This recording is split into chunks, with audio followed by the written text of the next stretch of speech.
guys, JP back at you once again, bringing you guys something very special. This is going to be my top favorite horror films of the year. This is going to be my list. It's not going to be a top 10 list. It's not going to be a top 15, 20, 25, or even a top 30 list. This is going to be a top 50 list. That's right, top 50. I'm doing some crazy shit here. The reason is because there were so many solid films this year that I could literally make a top 60 list. Out of the 68 films that I've now seen from the year 2015, I can make a list with 60 of them that would be above average and beyond. This one is definitely above average and beyond. I feel like even the 50th film on this list is a decent solid watch, and it just gets better from there. So that's why I'm doing it this year. I have already completed a top 10 list and it's released out into the world. Check the link in the description down below of this video. I recently did our annual top 10 podcast where I covered my 10 favorite films of the year along with moods and 2 guests. Altogether we had 5 different lists with films that we discussed throughout, films that honestly are very, very good, and we disagreed, agreed, and a whole lot of shenanigans ensued. It was an absolute blast. I truly think it's one of our best podcasts, so if you have ever been curious about the podcast that I'm part of, now would be the perfect time to check out that episode, and if you have heard it before, this is definitely one that you will not want to miss. So with that said, there are some action horror films, there's some dramatic horror films, there's some comedy horror films. If you can take another subgenre and stick it with horror, it's probably on this list. So I didn't really limit myself. Some are not all the way horror films. This is the more open I've ever left these type of lists because I'm doing, 50 films. With that said, let's jump into it. Coming in at number 50, we have Arnold Schwarzenegger in Maggie. Now, Maggie is a film that was not super great, but it was solid. It has dramatic moments to it. It's more of really a drama than a horror film, but it has this great color palette to it. It has these washed out grays and this very depressing vibe. An interesting story, very slow, and the payoff is just okay. At the end of the day, you really are left wanting a little bit more, wanting to know a little bit more about the world they set up. But for the most part, it is an entertaining movie, and it does tug at the heartstrings a little bit in certain parts of the movie. Overall, it is not the best movie, but it is just good enough to make my top 50 favorite horror films of the year with a 6 out of 10 rating. Coming in at number 49, we have the indie film Headless. Now, Headless is a film that got much praise when it was released. It was released and everybody was screaming at the top of their lungs, Headless is such a great indie film, and it was for the most part. I didn't personally think that it was as good as everybody else, but I definitely really much enjoyed it. It has this great throwback, grainy, dirty, nasty vibe to it. I believe it was a spin-off of the film Found, which I was very high on from last year. At the end of the day, it was a very solid independent slasher film, and it makes number 49 on my list with a rating of 6 out of 10. Coming in at number 48, we have Der Samurai. This was a film released by Artsploitation, and I thought it was very effective at setting up a interesting, odd atmosphere that felt kind of kooky and you wasn't really sure what was going on. But as I got more into the film, I kind of realized that I don't really feel like the director really knew what he was doing there. There's a lot of symbolism and a lot of homosexual undertones. It obviously has a message about homosexuality, but at the same time I felt like the director sent conflicting messages that were not easy to read and were a little muddy. And for that, I feel like it hurt the film, but it was still a very interesting, entertaining watch, and I give that one a 6 out of 10 as well. Coming in at number 47 is potentially my most disappointing film of the year, but it's still a pretty solid film as well, and that is Tales of Halloween. Tales of Halloween I had a lot of high hopes for. As I went into it, I felt like every short was trying to be the comedic one, and they all ended up being the comedic one. They really didn't take this film too serious. None of the directors did of the anthology. It does have a rich, wonderful Halloween atmosphere. I just felt overwhelmed by the amount of comedy and lack of scares and thrills that was involved in the film. It is a fun film. Don't get me wrong. It's a blast. You're gonna have fun with it. Just personally wasn't what I was looking for, but I still can recognize that it is a pretty entertaining film. and for that it makes my list with a 6 out of 10. Coming in at number 46, we have Roommate Wanted. This film I thought was going to be awful, and it is a remake of another Asian film called like 2 Bedroom, 1 Bath, 1 Living Room, something like that. And it's actually very effective. It stars Alexa Vega as she is in a kind of roommate problem where she doesn't get along with her roommate, and by the end of it, they pretty much destroy the entire house, beating the crap out of each other, sabotaging each other, boyfriends, all kind of backstabby stuff. Great fun movie, honestly. It's actually a little underrated this year. I haven't really heard many people talk about it. It's not the best movie in the world, but it's definitely very fun. And Alexa Vega is a very likable character, although I did feel like her character was a little bit of a miscast in terms of she's supposed to be like the girl next door, but she's just way too damn hot. It's actually a fun film. I definitely recommend it. I give it a 6 out of 10. Coming in at number 45, we have Last Shift. Now this is one that I have heard a lot of buzz about, and it did make a lot of people's top 10 lists. I think that people kind of overrated this one a little bit, but it is a really fun horror film. It's set in a prison or a jail, a county jail type thing. One woman is kind of taking the late shift, and she's kind of there by herself, and it's kind of haunted, and she's, getting terrorized by some force. Not the best film in the world, but I do like the setting a lot. I love films set in jails or prison-like areas, so that was really cool. Coming in at number 44, we have another artsploitation release, and this film is Bloody Knuckles. I didn't love this film when I first seen it. I thought it was very over the top, obviously, and I felt like a lot of the jokes didn't really work. Some of them did, some of them didn't. It's a Canadian production. I felt like their most effective jokes was that of the making fun of Canada, the kind of self-aware satire look at Canada, which is always fun. Kevin Smith did it in Tusk and stuff like that.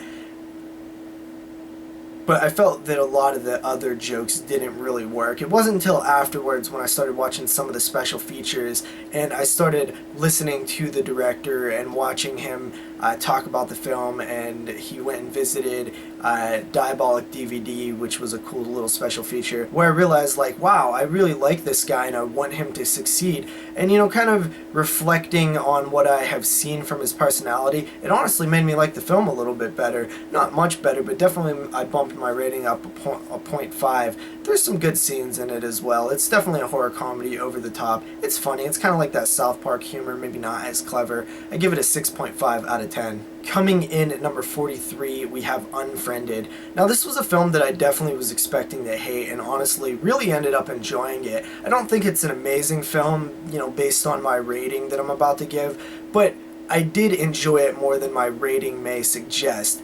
I personally think that it's not that well made. The editing's good, the overall concept is good, but the acting is bad, some of the character development is bad, and the way that the characters interact with each other is also bad. Take those out of it, it's an awesome movie, it's very entertaining, I had a blast watching it, and honestly, I was very pulled into the story despite its flaws. So with that said, I give it about a 6.5 out of 10. Definitely a solid watch, very underrated film this year. Coming in at number 42, we have Cub. This film I was super excited for. I thought this was going to be one of my favorite films of the year. As I went into it, I really found myself really disliking the way everything played out. It's a beautiful film. The score's good. It's shot very well. The setting and location are awesome. The design of the Cub mask is awesome. There's so many good things about the film, and then it gets very trap-oriented, and it didn't really make a whole lot of sense, and that kind of really bugged me and got under my skin. So for as much problems as I had with all that, I still think it is a pretty well-made film in terms of a technical film. It is a very technical, well-made film, but I just had many issues with the overall storyline.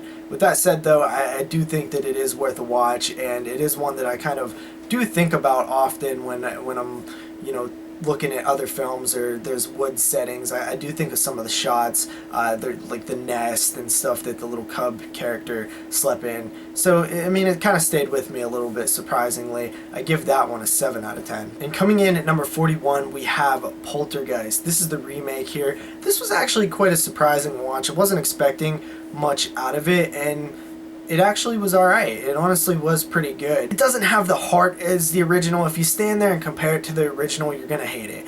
If you compare scene for scene, or you compare character for character, or you compare directing style to score to anything you want to think about, every single thing in it is going to be less than the original. But if you just take it for what it is, you watch it as a standalone film, it's an alright movie, and it's pretty effective. It just doesn't have that heart and that spirit that the original Poltergeist had. And you honestly do kind of think of scenes when they're replaying some of the scenes, like with the clown, and you're just like, it wasn't bad, but they did it better in the original. So it is kind of hard to ignore the original film. But this one is, honestly a solid remake. It's definitely a good film to show the kids. So give this one a 7 out of 10. Coming in at number 40, we have Dark Summer. Now this film was a Paul Solet directed film. He did the film Grace, which I thought was an amazing movie with just sort of a bad ending. This one is very Disturbia-esque, which I like. I very much like the idea and the concept behind this film. There's a kid who got into some trouble. He's stuck on house arrest. He's kind of home alone. His two friends kind of keep him company, and he's being sort of haunted by the suicide of a schoolmate. I like the concept. I felt like it did kind of fall apart at the end. Definitely a slow film. Not a lot of people talked about this one. I know Moods was a big fan, but I thought it was pretty solid, and it is a 7 out of 10. Coming in at number 39, we have the Netflix film Christie. Now, I don't believe this was actually a Netflix film, but it kind of just popped out of nowhere on Netflix and got a little bit of buzz. It's a shame, because this film should have got a little bit more buzz before it was released, because I'm pretty sure not many people knew about it or saw it coming. It is set on Thanksgiving, and that was kind of a little buzz piece with it, where everybody's like, it's a Thanksgiving horror film. I mean, there's not big scenes of like turkeys and Thanksgiving Day parades or anything like that, but it is set on Thanksgiving. I actually really liked this film. It really felt like a throwback, similar to like The House of the Devil or something like that. It's just this throwback slasher, kind of scary at times, definitely very slow burn, maybe a little boring to some people, but I actually found it pretty entertaining. Definitely one that I was a little surprised with. I'll give this one a 7 out of 10. Coming in at number 38, we have Stung. Now, Stung is a film that I was pretty excited to see, even though I wasn't really expecting much out of it, because it is a killer insect film, and it actually surprised. There's a lot of practical effects in it, even though there is a lot of CGI towards the end and stuff, and the end scenes were a little wonky. I thought that it was a great creature feature. It's not the most amazing thing in the world. It doesn't really do anything new or anything at all. Really, it doesn't do anything new. Lance Henriksen is in it, which it's nice to see him anytime. Very basic, not much to say about it. It's an okay film. In terms of its technical achievements, it's just fun at the end of the day. It's an entertaining insect killer giant wasp type thing. I give it a 7 out of 10. Coming in at number 37, we have Backcountry. This is a killer animal film, a killer bear to be specific. This film is definitely a boring watch. A lot of people have said that, and I would agree. You definitely have to sit there and be patient, because not much happens. But if you can somehow put your mind into that of the characters, if somehow you can connect with them or start to care for them, or even just start to get to know them, then by the end of the film, it's going to be very intense, and the payoff is going to be very good. And I felt like this film did not fully work on that level for me, but it did affect me enough to where I did get into it a little bit, to where the ending really became that much more powerful, the final act of the film. And I only could imagine, if there was some very good writing early on in the film, how much greater this film would be. It's still a very good watch. I definitely recommend checking it out. It's a 7 out of 10. Coming in at number 36, we have The Stranger. This is an Eli Roth produced film. I thought this one started off really good, honestly. I thought it was supposed to be sort of this AIDS scare film, but it really kind of developed into more of a vampire film. And I was like, oh, okay, this is cool. I see what they're doing here. And that's good. Most of the time when you hear people say like, oh, you gotta check out this new vampire, it's an interesting take on the vampire genre. That's what you always hear. It's an interesting take on the vampire genre. And this one is. It's an interesting take on the vampire genre. And it's not the most original. It's nothing super new or super groundbreaking, but it's fun. It's a fun vampire film. left a little bit more to be desired. I felt like characters were, you know, acted how I wouldn't really picture people in their situations to act. But by the end of it, I enjoyed it. I thought it was definitely a good film. Not the best, like I said, but definitely good. I give it a 7 out of 10. Coming in at number 35, we have We Are Still Here. Now, this is a film that appeared on a lot of people's lists. It was very high on a lot of people's lists. I didn't love it like everybody else. It's definitely Euro-esque. It's definitely inspired by stuff like Fulci and that Italian craze. It is a good movie. It's definitely a very slow burn, which you'll hear me say a lot during this top 50 list. There's a lot of slow burn films on here, which I do like. The reveals are good. By the end of it, I was really into it. The acting was actually really good. I was surprised at that. And just overall, what I loved most about it was the setting. It just had this great winter setting. It almost felt like a Pennsylvania town. It was a Boston or a New England town, but you know, it's got its scares to it too. We Are Still Here. It's definitely a good ghost type story, so I give that one a 7 out of 10 as well. Coming in at number 34, we have Final Girls, or The Final Girls. It's the one that is the comedy, the one with the guy from Workaholics. There's a lot of films named Final Girls or variations of Final Girls this year. This one was a lot of fun. I had a great time watching this one. Super funny.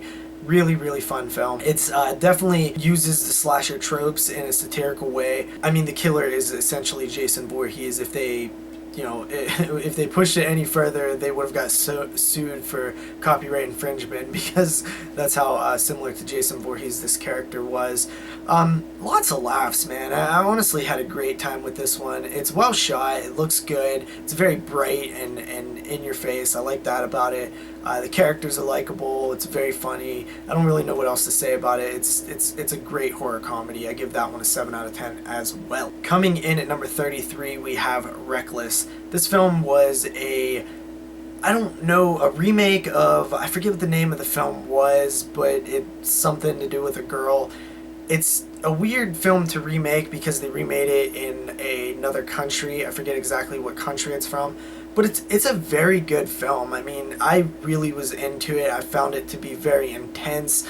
There's a bunch of different twists and turns in it that I felt all worked. All the reveals were very, very good. The only problem that I really had with it was I would have ended the film on a more of a down note, more of a very gut punch ending, and it kind of didn't do that. I felt like it sort of took a different way out than I would have.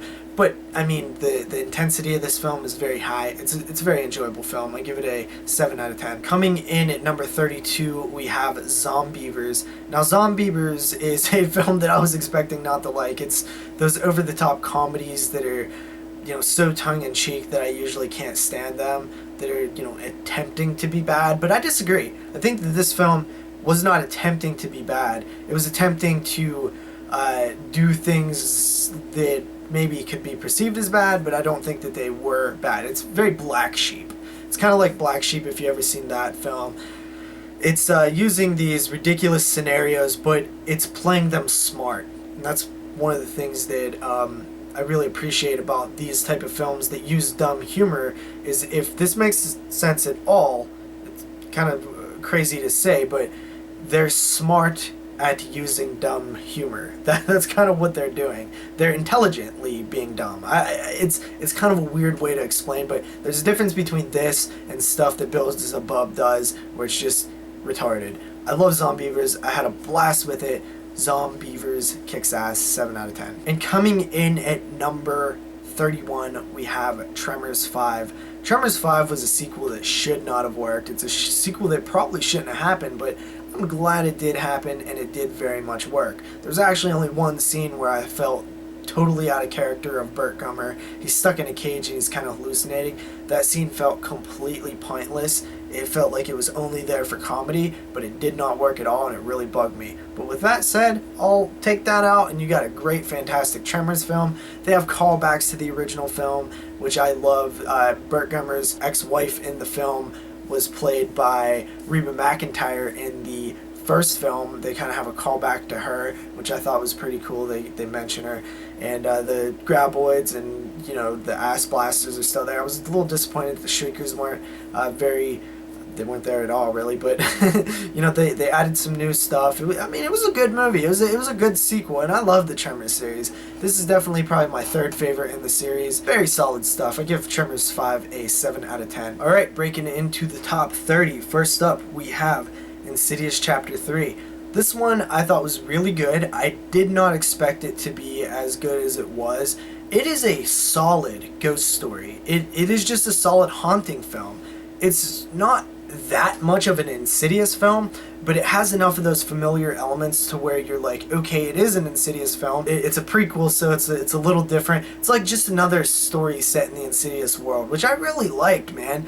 It actually was scary. There was some scary moments in this film. The main character was very likable. You spend a lot of time with her because she's handicapped and she's stuck inside her apartment bedroom, which makes you get really connected to her because you feel like you're stuck in there with her. Overall, I mean, I was super surprised with Insidious 3. I was expecting it to be a little bit of a disappointment, but it totally wasn't. I give that one a 7 out of 10 as well. Coming in at number 29, we have Let Us Pray. Now, Let Us Pray is the only film that I've changed my rating on this year besides one other one. I watched it and I was really into it and I really liked it, but then it was doing things that I just felt were so convenient. Like, it just beyond the realm of possibility. It was ridiculous, the amount of situational things that were happening to where the film played out the way it did.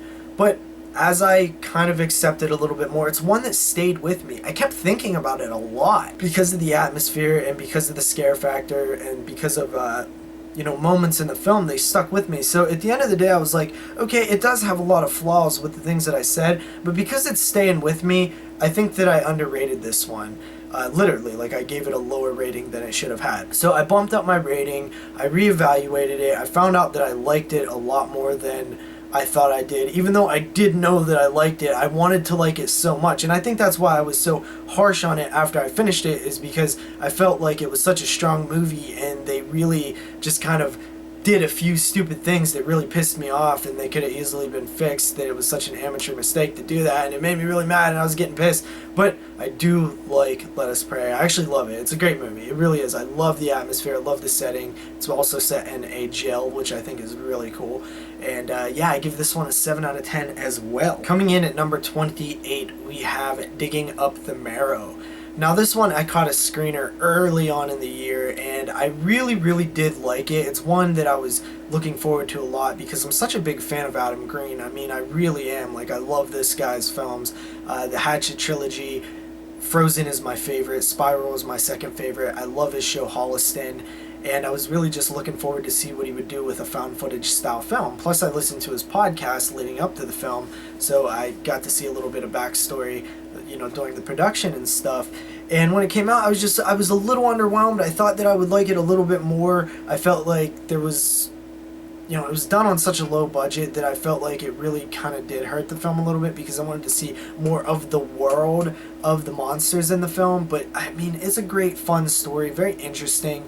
I really did very much enjoy this one, and this is the last of them, but it is a 7 out of 10. Coming in at number 27, we have The Nightmare, and very similar to Digging Up the Marrow, it kind of plays on our fears a little bit. And this one is a half documentary, half movie, and I love the way that they blended those two together, where it did a lot of reenactments of the stories that the people being documented were telling. It's a film about sleep paralysis, and I actually have a connection to this, not because I've had sleep paralysis, but I had a friend who constantly talked about sleep paralysis and constantly told me about his sleepless nights and his dreams and the witches that would come visit him and stuff. And I, you know, he's my boy and stuff, but I thought it was straight bullshit.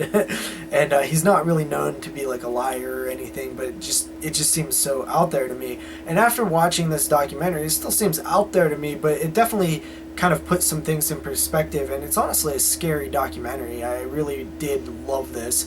I just thought it was such a cool idea, and they really tried very hard to make it scary, which I very much appreciate in a world ran by horror comedies. So that one I give a 7.5 out of 10. Coming in at number 26, we have The Demons Rook. This film is a blast. It's very slow and it's long. I felt like it was a little too long, but it's sort of a throwback to the Euro style films, like, Fulci and Demons and stuff like that. It has a lot of great practical effects. I think that the only real flaw in this film was I just did not give a fuck about any of the characters, but I think that's also very of the time with those Italian films that I recently watched. A lot of the times you don't really care for the characters that much, but it really did feel like an old school film. Like, I know that there's a lot of films that try to duplicate that and it's very manufactured. This felt very natural. It really did feel like it is close to it as you really could get without making a complete period piece with, tons of money. Felt very old school. Demons Rook, I give it a 7.5 out of 10. Into the top 25, we have our first real thriller here, and we have The Gift. This one I thought was very well acted.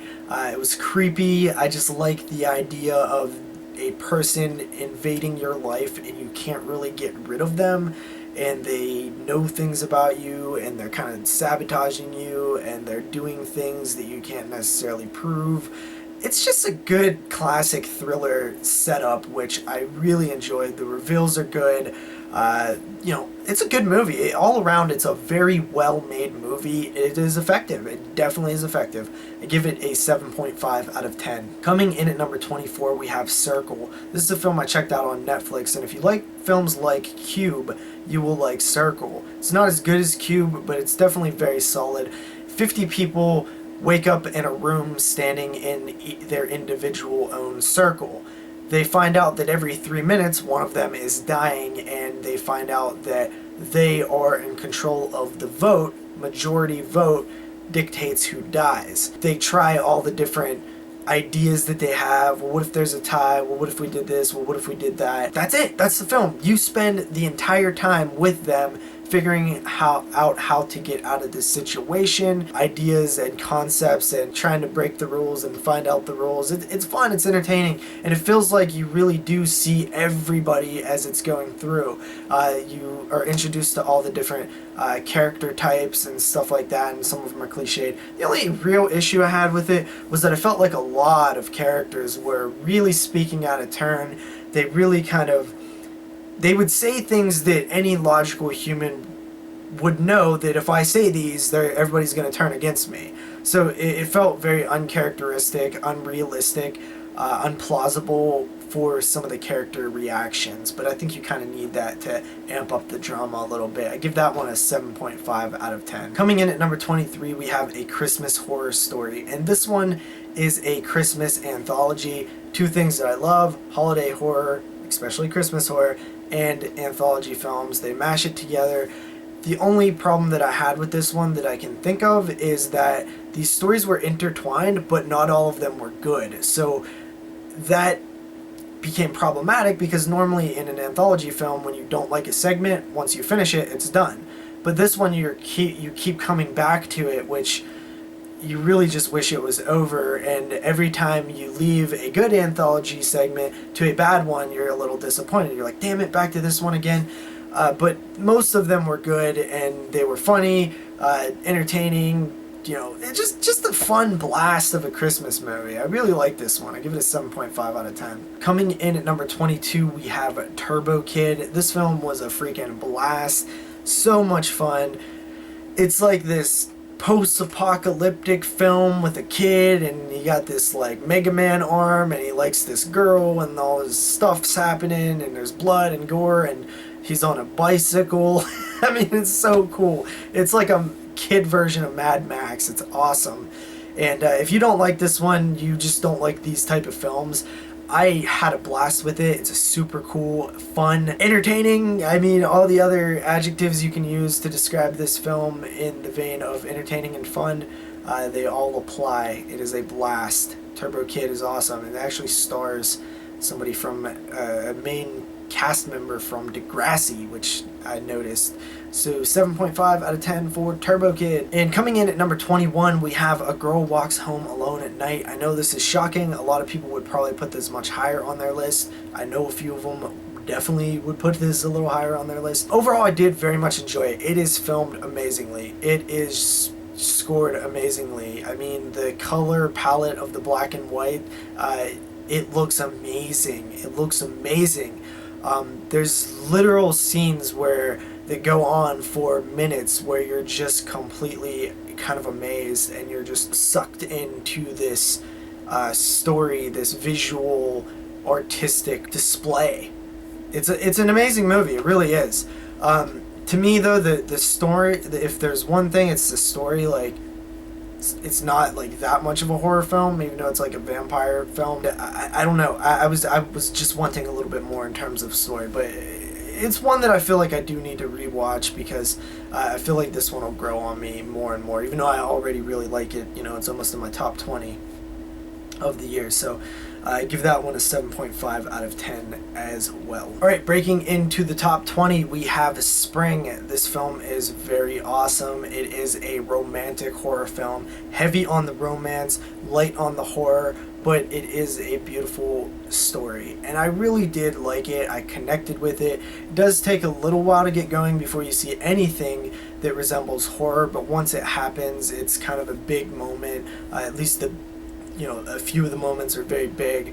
I've heard it compared to H.P. Lovecraft, which I would definitely agree. From the very limited knowledge I have on H.P. Lovecraft, I would definitely agree with that. The film is beautiful. It's an amazing movie. I love the ending. I really, really did love the ending. I heard that the ending killed it for a lot of people, but I thought the ending was great. So 7.5 out of 10, and that makes my number 20 spot. Number 19, we have Creep. Creep was a found footage film I checked out on Netflix, and it was very surprising. There is so many creepy moments in this film, and the ending is by far one of the creepiest things I've seen in a long time. Very brutal, very gets under your skin. I mean, the ending makes this whole film worthwhile. The acting was very good. The way that it was done in the found footage was actually very good. It actually made sense and fit with the story. I like that about it. Overall, solid film. I don't want to say much about it because there's not much to it. You just have to check it out. You don't want to really talk about much because you start spoiling. Give it a 7.5 out of 10. Coming in at number 18, we have Deathgasm, and Deathgasm is a lot of fun. It's one of the better horror comedies of the year. So much awesome, bloody good times. I feel like if I would have been more of a metal fan, I would have liked this film even more, but I'm not. Don't even really like metal at all, but I kind of understand being into something heavily, such as horror films, or me back in the day with skateboarding, where it really was just kind of a way of life, and it was a culture. So I kind of understand the mentality behind these characters, and honestly, it's just a fucking blast of a movie. I give this one a 7.5 out of 10 as well. Coming in at number 17, not really a horror film, actually very little to do with horror, but it is Electric Boogaloo, the wild untold story of Canon Films. I picked this up for $5 at Walmart, brand new when it was first released, and that is such an amazing deal, an amazing price. It is so fun. This thing is awesome, dude. It tells the story of Canon Films, and it does relate to horror because it has stuff like Texas Chainsaw Massacre 2 and a couple other horror films, but it's mostly like action, ninja films, stuff like that. It's such a good story. And the guy who made this also did Ozploitation. That one was really, really, really good as well. Or not quite Hollywood, as it's called. And I would just love to see this guy keep making these. I want him to do one on Full Moon. I think that would be epic. This one is a 8 out of 10. Number 16, we have The Editor. This film was awesome. Definitely a very, very cool Italian sort of throwback. It is, I believe Brandon said, the best Italian film to come out of Canada, which is totally a awesome little quote that should have been on the box cover. I mean, this is a satire or a spoof of giallo films, which I'm not that familiar with, but recently I have become a little bit more familiar with them, so I kind of saw the tropes utilized in this film for comedic effect, and they are very effective. They work. I wish I knew more because I'd probably pick up more and I'd probably like this film more. No, there's definitely, it's a fact that I missed a lot of in jokes, but I definitely caught a lot of them too. Even just my brief bumps with Fulci that I've recently had, I noticed a lot of techniques used. You can tell that the filmmakers really spent a lot of time and they really perfected their craft to really go as far as, filmmaking technique, like shots and stuff. They tried to mimic that of Fulci and other Italian directors. I really, really dug this one. 8 out of 10 on this one. Alright, breaking into the top 15, we have Girl House. This was an awesome slasher film that I loved. I really did like it. I liked the concept. It was a really cool concept. You have a girl entering sort of this cam girl house, which is very parallel to like the world and society where porn has become more socially acceptable, and they kind of touch on that in the film. I really just liked the concept. It didn't seem like it was too far of a stretch for a slasher film. I mean, there was a little unbelievable stuff in there once you get to the slasher killings, but the setup was actually, oh, this is unique, but also kind of believable. So that's why I liked the setup of the film, because that is a big part of it. I mean, you take this concept where you have these cam girls in a slasher film, and it's like, that's a match made in heaven, and it really works. I give it an 8 out of 10. Awesome stuff. Coming in at number 14 is a film that I haven't really heard many people talk about in terms of top 10 lists, but this one was very close to making my top 10, and that is House with 100 Eyes. This is another artsploitation release. I found this film very unsettling. It is a found footage torture porn style film that is pretty disturbing, and honestly not a lot of people talked about it, but I think that it also was because it came out a little earlier in the year. But me personally, it stuck with me. It definitely stuck with me. I think about it, now and then. It's a film that did get under my skin and did disturb me a little bit. I give this one a 8 out of 10. Coming in at number 13, probably the best horror comedy in terms of straight up horror comedies of the year, and that is What We Do in the Shadows. Wow, man, this was such a cool movie. I was not expecting to like it as much as I did like it. It's very enjoyable. It's like the real world with vampires, but the people who were behind this wrote it so well. The jokes, all of them hit. They hit so well. Just very, very well done comedy. The type of comedy that makes me realize, like, oh yeah, some of these are very well done, because I'm always down on horror comedies, and it takes a film like this to remind me that, oh yeah, horror comedies has its place. If there's more like this, then I'm okay with them being around. I give this one an 8 out of 10. Coming in at number 12, we have Goodnight Mommy.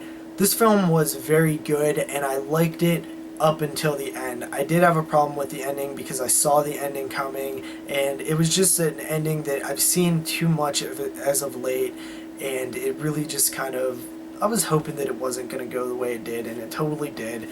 So that hurt it for me a little bit, but I mean, it's a great movie. The story is very engaging, because you just want to know what the hell is going on, because they don't really tell you much. You're just thrown into this situation with these characters, and the mother has these bandages on her face, and you're like, why? And you're like, who are these people, and what are they doing?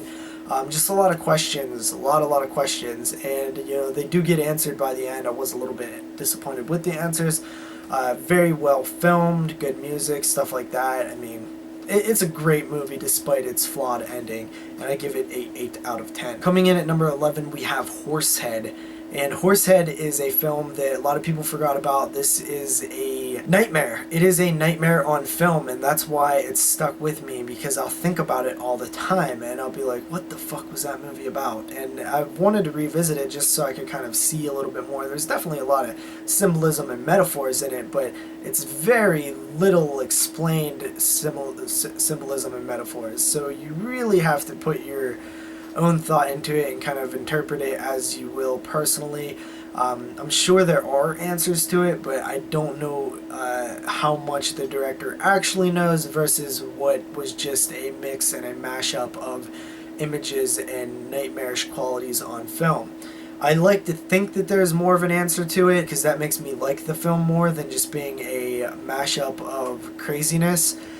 So who knows, but it's a very interesting film that I think a lot of people should check out because it's just bizarre. I give this one an 8 out of 10. Alright, on to the top 10. It is slightly altered from the list that I gave on my podcast because I decided that one film that would have been included on my list. I excluded from the podcast because it didn't feel horror enough, but for the purpose of this top 50, I will include it back in, so my list has changed slightly.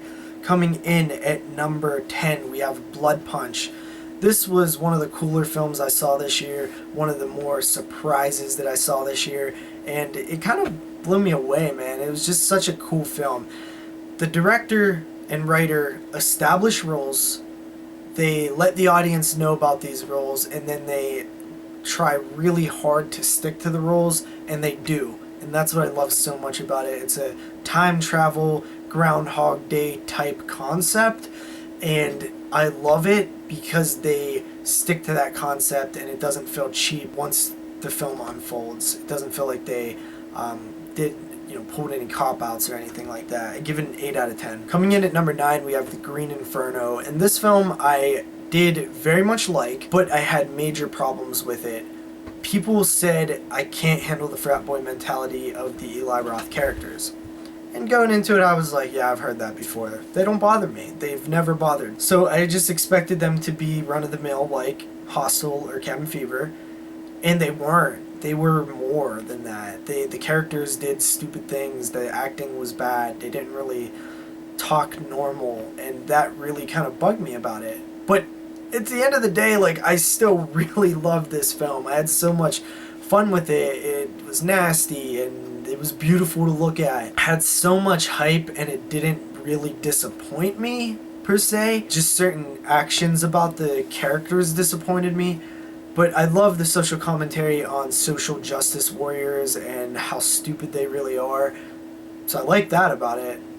Great cannibal movie. I give this one an 8 out of 10, and it makes my top 10 at number 9. Coming in at number 8, we have Eli Roth's Knock Knock. This film I felt was a little bit stronger than The Green Inferno. I like them about the same. A lot of people said the acting was terrible in this one from Keanu Reeves. I actually thought it was good. I'm not going to lie. I thought the acting was good. I thought the situation was great. Really made me feel bad. It was, played out so well. By the end of the film, I felt that it ended perfectly. I felt that the final shot and the music and the way it was all combined at the end of the film was very powerful, and I just loved how it went down. The situation was, brutal. It's just a messed up one to be in. I just like the way that the characters were tormenting Keanu Reeves, and honestly, like, the casting was phenomenal with the two girls. So Eli Roth's Knock Knock, loved it, given an 8 out of 10. Coming in at number 7, we have M. Night Shyamalan's The Visit. I was not expecting this film to be good at all, but it was very good. It actually was super effective in terms of scares. There's actual moments in this film that do scare, and I give him all the props in the world for being able to do that. The reveal, everybody knows that there's a reveal in an M. Night Shyamalan movie. Everybody's going to always be looking for it. I felt like the placement of the reveal in this film was perfect because it was out of place in terms of where you would think it would be placed. So that was great. The characters, although annoying, or likable, because it's like a little brother type annoying, which you love your little brother, so even though he's annoying and he gets on your nerves, you still want to like him. It's just a very effective, good movie set in Pennsylvania. Awesome stuff. I give that one an 8 out of 10. Coming in at number 6, we have Bound to Vengeance. This one I really did like. I thought that it was a great revenge thriller type horror film. Where you are with this character who has been through a traumatic experience, and she's just doing whatever it takes by the end of the night to get her revenge, and I love the way that it ended. It is a film that I don't think you should say much about. There are quite a few amount of reveals and intense moments, a lot of surprising kills, stuff like that. I give it a 8.5 out of 10. Very well shot and scored as well. Breaking into the top 5, I have the film that I told you guys originally was not on my list, and that is The Treatment, another exploitation film. This one was a film about a pedophile, and it is very powerful. This is a very powerful movie. It is a detective-style thriller with just a powerful concept, a powerful story, a powerful ending. Just a film that is, you know, tons of punches to the stomach while you're watching it, and you know, it's depressing. It's a depressing movie about this story of pedophiles, and you know, it's sad. You know, it's a damn good movie though. I give it an 8.5 out of 10. Coming in at number 4, we have Gun Woman, and it is another revenge film. It is not my favorite revenge film, but it is my second favorite revenge film of the year.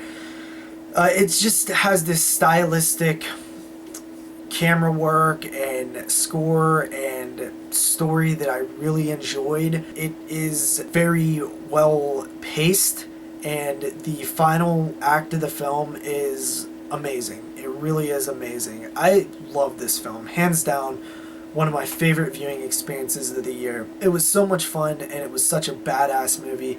Give it a 9 out of 10. Coming in at number 3, we have Bone Tomahawk, a Western horror film / cannibal film. Dude, this one was so cool. I really can't express how much I enjoyed this one. I watched it. I wasn't expecting much out of it, and I was kind of blown away. It was one of those films from the very opening of the film to the very end of the film I was into. I just was down for the ride. I loved the final act of the film. I mean, it gets so brutal. It goes to places where you really weren't expecting, and it's hard to watch. You know, you get sort of angry, and you know, the way that people die, you're not expecting at all. Loved Bone Tomahawk, 9 out of 10. Coming in at number 2, we have It Follows, and It Follows is definitely the most horror film on my list. It is a horror film, and it is a great horror film with a fantastic score. It is shot very well. It looks like a goddamn John Carpenter film, and one of the more surprising things is it tries to fucking scare you, and it's actually effective in doing so, which is a lost art in today's world of horror. So I was happy to see a return to that. What it is a MacGuffin. It does not matter what it is, it just matters that it is trying to kill you, and I love that about it.